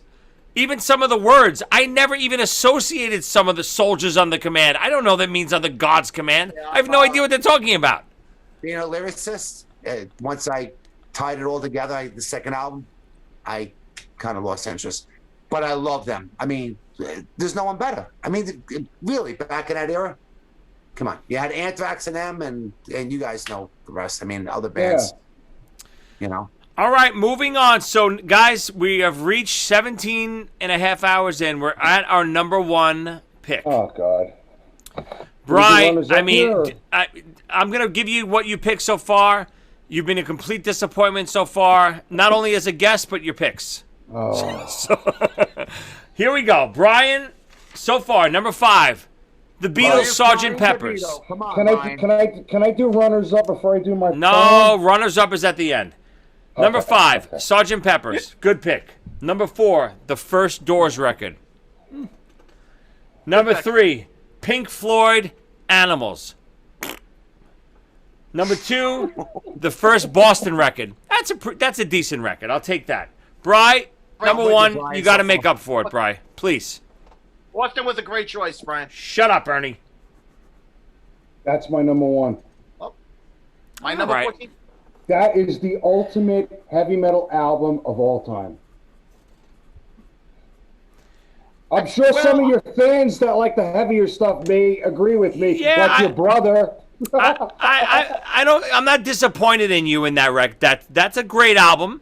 It's a classic. I get. I like the record. I don't love it. I think there's a little filler on that record, but Okay. I at least accept the pick. Not bad. I'll tell you why I picked Joey, it. what does that mean? No, there's just some filler. No. Filler. I mean, there's a couple songs on there that just don't. If you listen to it as an album, I skip it. I skip it. Gotcha. I'm not going to defend it because there's no way to defend it. But why I picked What is it the is album, Brian? Because I didn't have my glasses on. And you only showed it Master of Puppets, Metallica. Go ahead. it's the ultimate metal. No. I'll be honest with you. When I was in high school and I was thinking about playing, what were the bands that you were into? I was into Kiss. You guys were listening to Ozzy or Randy Rhoads or whatever it was. But when everybody was listening to the new wave of British heavy metal, Def Leppard, Iron Maiden, Judas Priest, Motorhead, this band took the new wave of British heavy metal and brought it to the next level. Anybody could say anything they want about this band. Yeah, did they sell out? Yeah, they sold out. But this album is the ultimate heavy metal album of all time, in my opinion. This was the band that made me want to play. Yeah, again, I'm not going to argue the pick. Great pick. Good number one. Great Super pick. influential. Great band. I can't argue it. Doctor, what do you got? Number one. Actually, I wanted to tell a story about the concert, the Ozzy Metallica concert. Give it to I us. was there. Tommy's brother-in-law. You really want to hear Tommy's this one? brother-in-law borrowed my parents' car to drive us there. The Coliseum. And my dad was like, please be careful with the car. Well, they get back and they say, No. Hold on a second. Your father said, please make sure my son and them okay and bring the car back. well, the car got back fine, but they lost me. Now, we didn't lose you. I they know this moved. story. Shit. Ernie decided, Metallica started. We said we all stand together. Ernie decided to bum rush the front stage for Metallica. Now people getting out. Now Ozzy starts. Hour and a half later, 2 hours. There's no Ernie, and we got Ernie's father's car. Me and my brother-in-law. And me and Billy Zemeckis were like, cars overturned in the parking lot on fire. People are in, first aid, bloodied, and everything like that. We're going to first aid. Where's Ernie? My brother-in-law's going, I can't go home without his car, without him. We go home. Ernie was on it. Took a train. Forgot to close. Ernie, so wait, Ernie, did you make it home first? No, I didn't even know where the hell I was for most of the way home. I was following Frank Lee and Pete Conley. They were taking me on trains. I don't think I've ever been on a train before that. We were at that. I was at that show in the first 10 rows we were in for that show. I happened to be I forced my way. I was like 2 or 3 people behind the very front row, and it was so disgusting. First of all, that's Ozzy fans. You put your arm up to do this. No, You can't put your arm back down. It's so crowded. You put your arm on the person next to you, and everybody is peeing on each other. Ozzy regained the crowd. No, you're right. So they run together. It was good. Anyway, Nobody can take it back to the bathroom. Here's the keys to your car, and he walks away. And his father goes, "Where's my son?" Well, we brought your car back. Your car's okay. Quick drop off. He did a quick drop off. Here you go, Mr. Mark. No, everything's fine, my brother-in-law. Everything's fine. Everything's good. All right, good night. He goes, "Okay, that's good. Where's my son?" My mother thought that Ozzy bit my head off. So anyway, so let's go. Here we go. Who's next? Number one, Doctor. Here we go. Come on. Diary of a Madman. Oh, Ozzy Osbourne. Had to. Joe, you It ready was to my throw? favorite Ozzy album. Joe, how sick are you right now? No, I mean, I at least expected him at number one being Ozzy. Listen, of course, he's got to go Ozzy number one. To have What- a number what- one album, you got to write albums. My You question can't is just why pull out that your old stuff. why that one, Tom? I gotta be honest with you. At the Blizzard of Oz came out, I was a kid. And we used to get beat up on the block by the big kids, and Crazy Train came out. And when we heard Crazy Train playing, we used to run for our dear lives because we knew they had the boombox going. Crazy Train, because they were killing that song over and over. They didn't care about the rest of the album. And I get it. It was a cool sound. All the border, over and over again. When we heard it in the neighborhood, we knew they were going to steal our football, steal the baseball, steal the turf ball, steal the wiffle ball, steal our skates, the hockey puck, whatever they had to do. So when I grow up and I ask for, this very simply, you got Blizzard of Oz, the recording sessions so quickly together. I just found a new fact tonight. Did not know this. It's Ozzy Osbourne's first son in the picture in the album cover as a dwarf. I didn't know that. Hold on. Say it again. Wait, hold up. What? On the album cover of Diary of a Madman, Yeah. it's his youngest son, not Jack, because he was married prior to. Now I gotta fucking His look it son up. in the background. I just found that out. It's a wiki fact. Okay. What? Ernie, did you know this? Where? No, I never knew that. No, wait, where? I don't see it in the. I'm looking at it right now. Diary of a Madman. I'm looking at it. I see the upside down cross. Where? In the back, the dwarf, the little kid. Oh, okay. Right above where it says Diary of. All right. That's his son. I didn't know that. I always knew it to be a dwarf. Huh. I It's a son. never noticed that until you told me that. All right. I never That's noticed the good kid to there hear. either. Not that I've I ever never really, noticed it. not that I've ever That's really okay. looked You at know that what album they cover. did? Joey. Yeah. Not that you gave a shit. Right. Not that I've ever really looked at that album cover before. Not that you gave a shit. I think I don't know it's a better song. So wait, I what? don't know So, it's a better Blizzard of song. Oz. so Doc, I don't know the album that well. What's on that record? I don't know.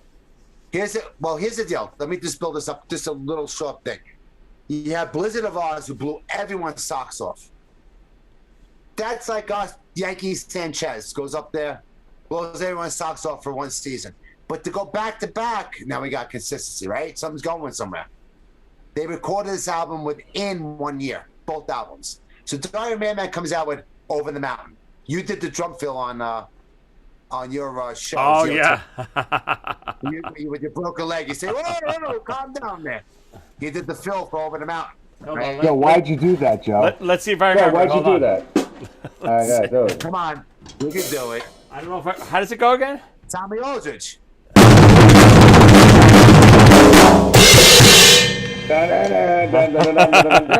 It gets the Iron Maiden chug in there, yeah. Who was the drummer, Joey, on the show? From the guy from Steel Panther.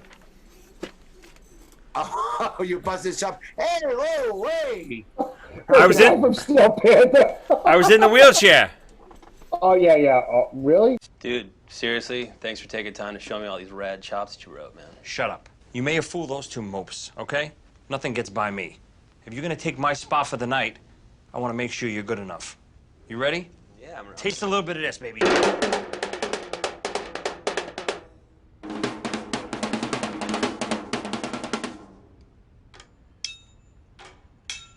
I don't have a triangle. That's right. Figure something out. Sneaky. Yeah.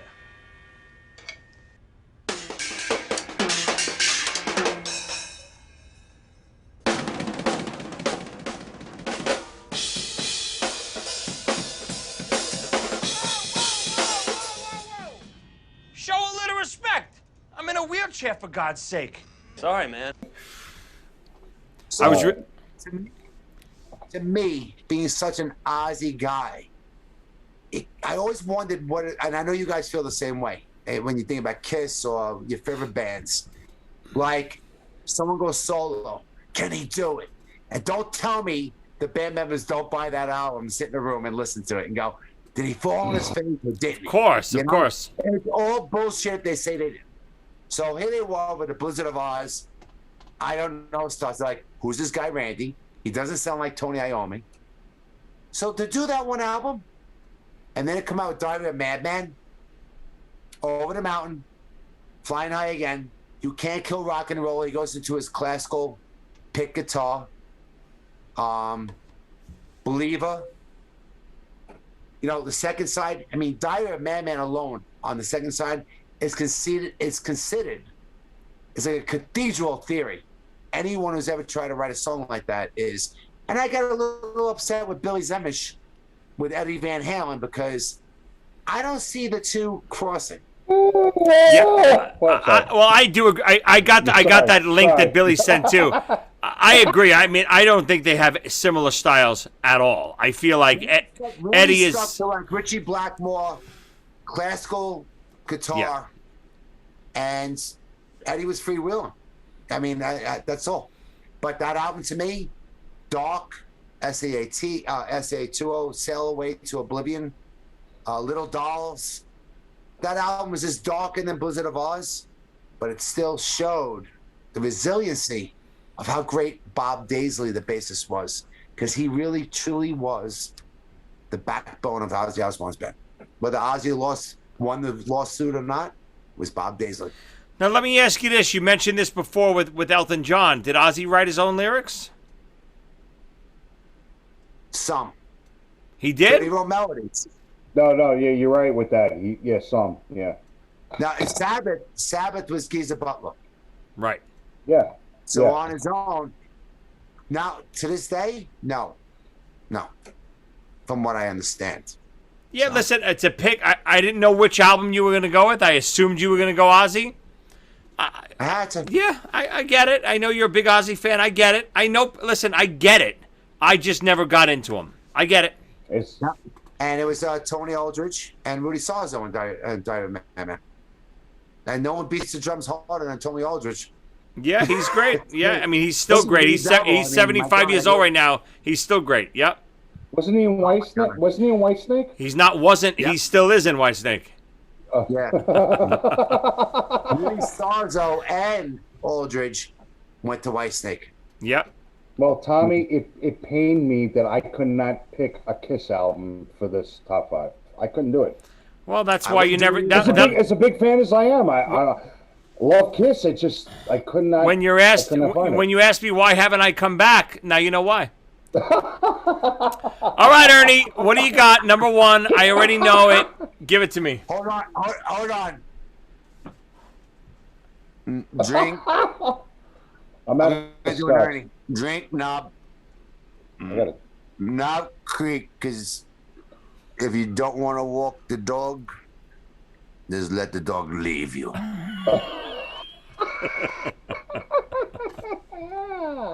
Let it go. Mountain Creek. The dog just left.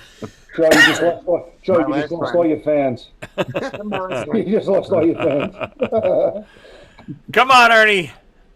All right. I mean, don't you know? My number 1, Blackwater Park from Opeth. Shut up. Stop it. Don't listen to him. I'm kidding. It's a Man of War battle hymns. Shut up. Come on, Ernie. Say your number 1 and shut up. Ernie, I have that CD. Don't make me go get it. Ernie, it starts with a P and it ends in a rain. Let's go.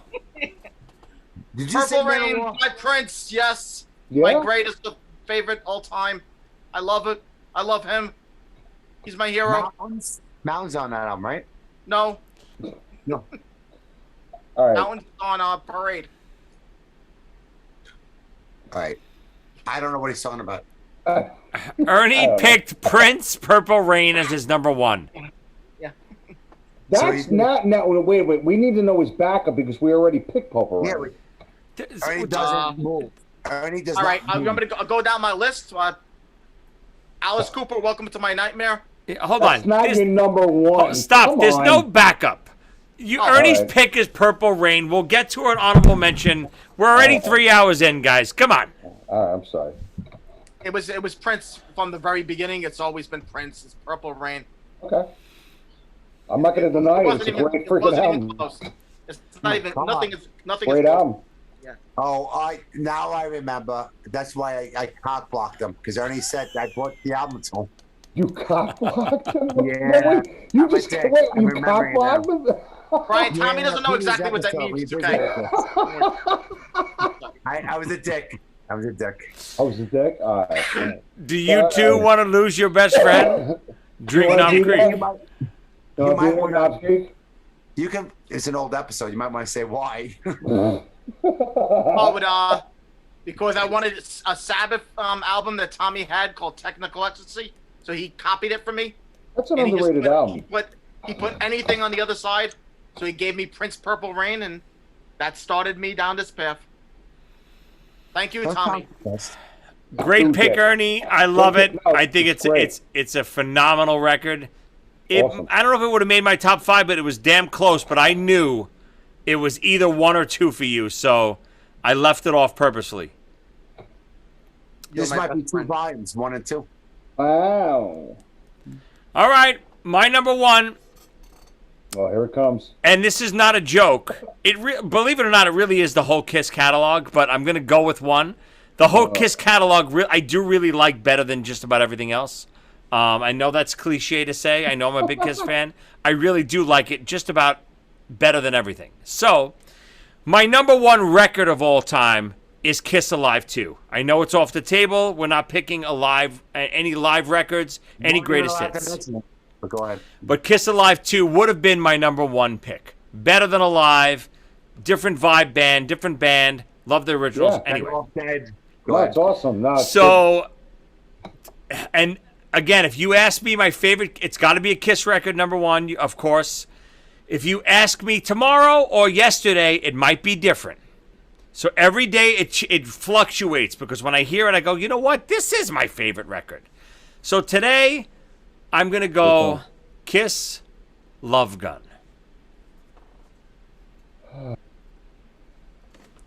Again, it fluctuates between that, Rock and Roll Over, even Creatures of the Night, and some of the later stuff.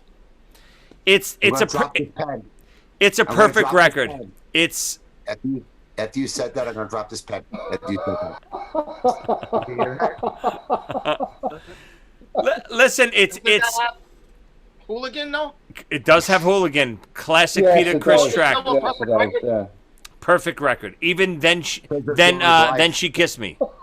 Oh my God, that's so terrible. So great.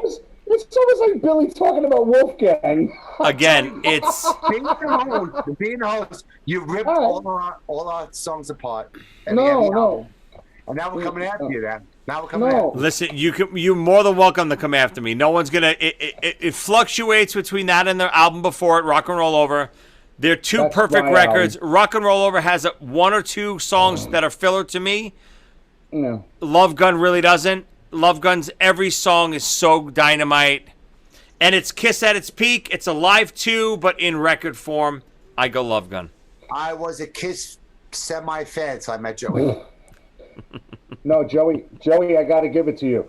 Kiss is your all-time favorite band. Kiss is my all-time favorite band, and I could not put them in my top 5. Thank you, I Brian. mean, that you could pick a Pink Floyd or a Doors record over any. I'll put Carnival of Souls up against all your picks and beat them. That's how bad. I like Carnival of Souls. Okay? I mean, the Doors' first record against Kiss Destroyer. I mean, come on, it's a joke. Wait, hold on a second. Wait, Tommy, can I talk to a real musician for a second? Doors' first album. Come on. Who are you addressing? The Doors. Tommy, the real musician. The Doors' first album over Kiss. Whatever he's just said. Well, Brian, I'm sorry. I'm sorry that we ran out of time tonight, Brian. We'll see you next time. I'm sorry. High heels and makeup would have helped Jim Morrison along. No. I don't mean any disrespect to Kiss or anybody else. It's just that my favorite album from Kiss was Kiss Alive. That's my favorite album. Brian, did you just say the Doors' first record is better than Kiss Destroyer? Come on. Yes. Yeah. Get real with it. I'm sorry, Brian has been ejected. I'm so sorry that we lost. We got disconnected. Go for it. Buckus. I like it. Oh, Brian, I don't know what happened. I thought it was going to make me go away, too. No. I'm sorry. Now, what were you saying? I said, actually, Kiss Destroyer is a lot better than the Doors. Oh, I thought that's what we were talking about. As he says, kiss my ass. More shit. Joey is like the little kid from the Twilight Zone, making us disappear. All right, listen, guys, this has been fun. This is a long one. Thanks so much. This is going to be torture to fucking edit. Thanks so much. I'm sorry if I ruined it. I apologize. Brian, you had the best choices of all of them. Oh, thank you. Absolutely awful. Actually, Brian, love your choices. I only invited him on so he would pick a Kiss album. I did not pick Kiss. Sorry. Well, I'm sorry, Brian. we won't be having you back anytime soon. We're moving news. Joey, thank you so much. This was awesome. Thank you. It was great seeing you guys. It was awesome. It was really good. Doctor? Brothers always, brother. Brothers always. Love you. A couple last words. I'm completely disappointed in all of you. Good night, everybody. Good night, everybody. We'll see you next week.